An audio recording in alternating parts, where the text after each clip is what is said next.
Hvala lepa. Letalstvo je sektor, kjer je rast izpustov toplogrednih plinov najhitrejša. Če govorimo, ne vem, o 2 do 3% svetovnem merilu, 5% evropskem merilu, se moramo zavedati, da je to približno četrtina ali pa celo tretjina tistega, kar ustvarja kmetijstvo, ki prehrani celotno človeštvo. Zato je nujno, da tudi letalski sektor pristopi k zmanjševanju izpustov toplogrednih plinov.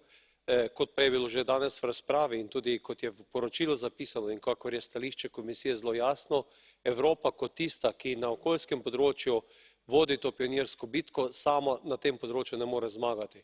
Zato podpiram usmeritev poročila, usmeritev Komisije, da poskušamo s svojim zgledom in z aktivnim delom pridobiti na našo stran tiste, ki so največji onesnaževalci na tem področju, se pravi Združene države Amerike, Kitajska in Indija. Skupaj smo lahko uspešni, sami pa moramo biti v tem vodilni.